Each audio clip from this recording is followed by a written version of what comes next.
Hi friends, আজকে তোমাদেরকে দেখাতে আসলাম লিকুইড সার কীভাবে আমি গাছে প্রয়োগ করি। এগুলো হচ্ছে কিচেন পচা, যত কিচেনের তরকারি জোগা, এগুলো সব কিছু আমি আজকে দীর্ঘ 2 মাস ধরে এগুলো পচাইছি। পচানোর পরে এখন এগুলো আমি গাছে প্রয়োগ করব, ওইটাই তোমাদের সাথে শেয়ার করতে আসছি। দেখো, অল্প একটু তরল সার আমি এখানে নিলাম, দ্রবণটা এখানে নেওয়ার পরে আমি এখানে আরও অনেক পানি অ্যাড করব। অ্যাড করে তারপরে আমি গাছে প্রয়োগ করব। তোমাদের যদি আমার চ্যানেলটা ভালো লাগে, আমার টিপসগুলো ভালো লাগে,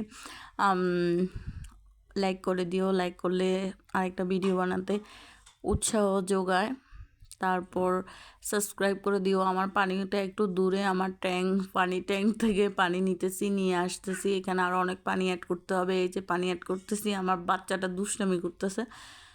এই যে অ্যাড করার পরে দেখো ফ্রেন্ডস, এখন আমি গাছে প্রয়োগ করার আগে আরেকটু নিলাম। দেখো, এই যে আমার মরিচ গাছটাতে ফুল আসছে, এটাতে অ্যাড করলাম, এটাতে অ্যাড করলাম, সবগুলাতে দিয়ে দিব। বাই।